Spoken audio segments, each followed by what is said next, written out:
don't have any contract with a spirit that has not entered a covenant with you. There's no contract whatsoever. So you see a traditional form of worship, and that's what Jesus exposed when he said the time is coming, and now was the time. So from that time, the people that the Father seeks are not those who will worship him through a tradition.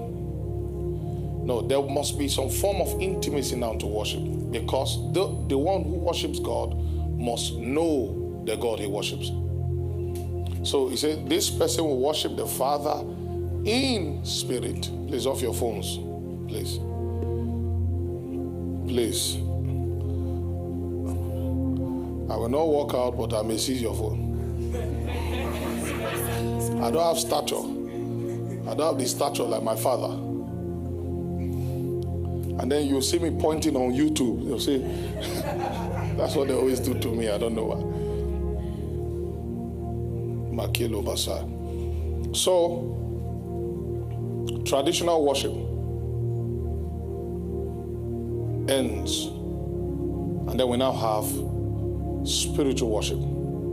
A worship that is born out of an organic life. Spirit worship is life worship. We need a whole conference to teach about the worship of life, or the worship through life.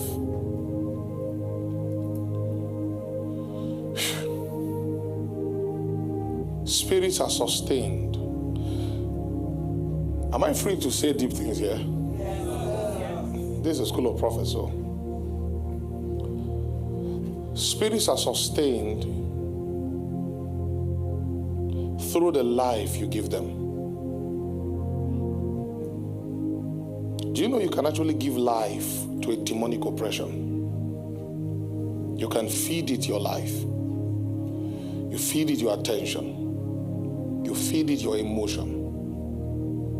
It drinks from your life.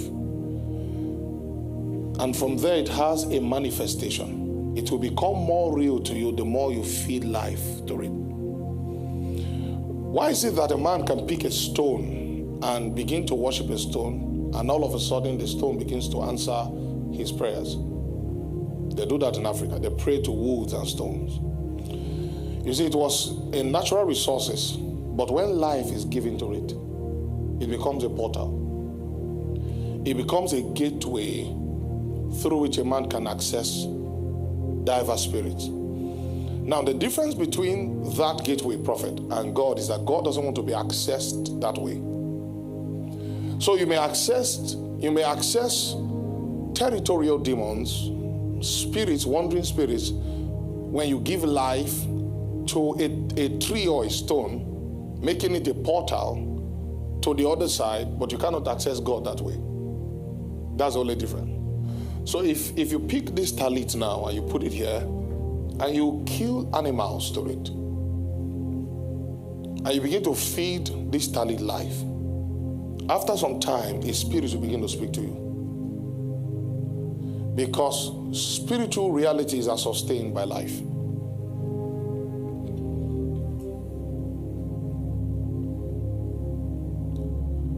The same thing with God. The dimensions of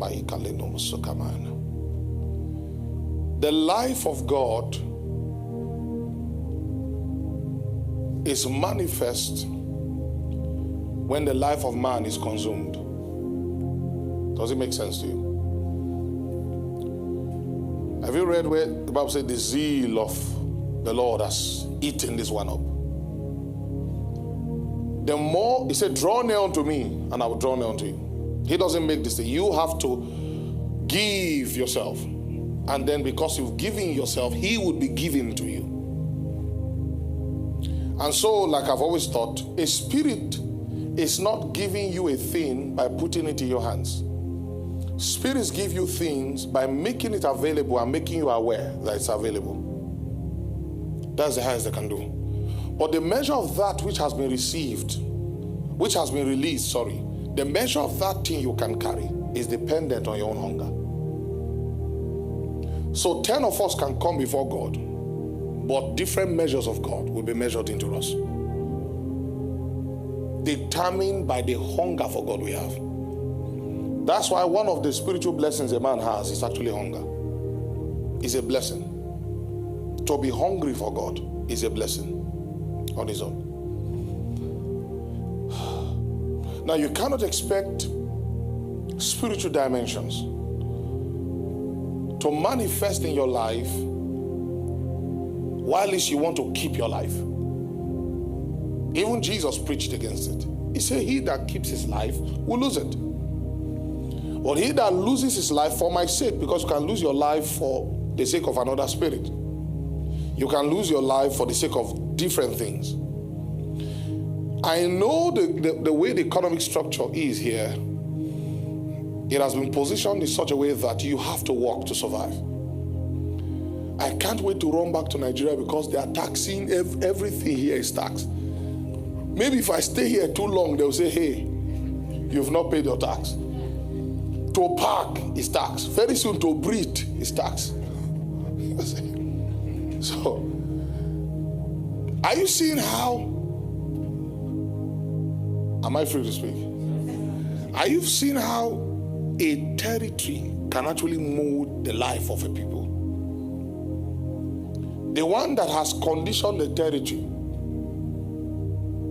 has conditioned the lives of the people because a system has been put in that territory. It's shocking. And if we are not the ones on top, very soon they will condition the territory in such a way that you can't go to church anymore. And that is why we should not just speak in tongues. Hey, bro, we need to begin to own our own businesses so that you can have prayer hours in your business.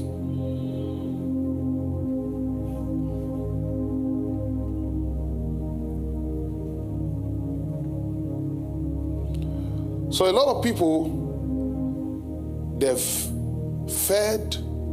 given their lives to their jobs. So it's all about a game of survival.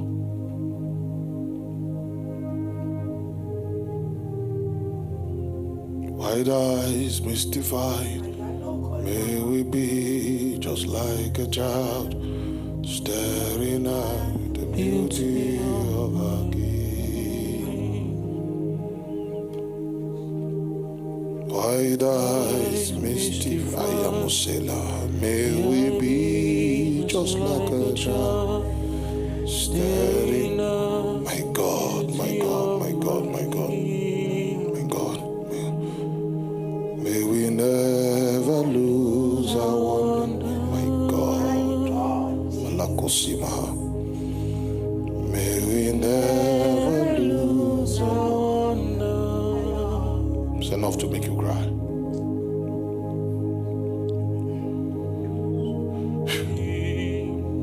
If we're losing our life, what are we losing our life for? Who is that brother singing with me? Please, sing with me. I love that. Be giving me that sound in the spirit. Listen. Never lose my wonder. So, what are we... The thing we are losing our life for, to gain, is it worthy of the life we are losing for it? There's one thing I understood by the help of the Holy Ghost. He told me something. He said, for everything you gain, you are losing something. There's nothing you gain without losing in this world.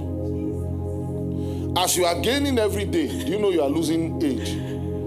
You are gaining time and losing at the same time. That law is not just a physics law, it's everywhere. As you are moving forward, there's something equal that you are emitting backward.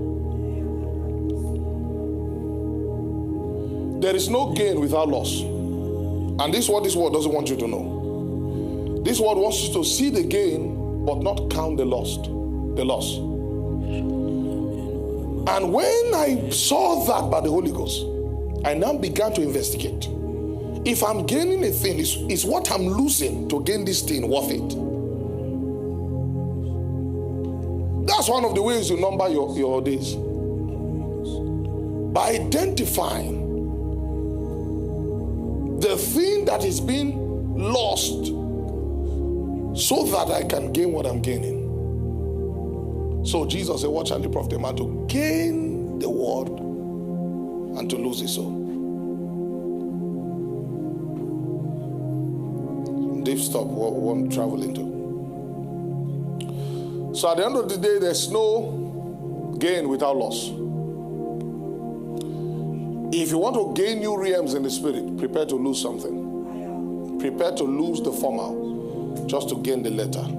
The cycle of death and rebirth is perpetual. That's what people call evolution, but it's actually the cycle of death and rebirth. The believers will be born again, the unbelievers will be born again. Heaven is a womb, hell is a womb. While some will be born from above, others will be born from beneath. Because for new life to come, the former has to die. A lot of you think if you die in this world, that's where your life ends. The question is, where did your life begin? Are you aware of when it began? The child comes out of the womb and cries because the child feels that they've died to a life. So because the child feels like, oh, I've died, comes out of the womb crying, only to discover that you've just been brought into another life. And that's how when you leave this body, you come out of the womb of this body crying, only to discover that another higher life has been born.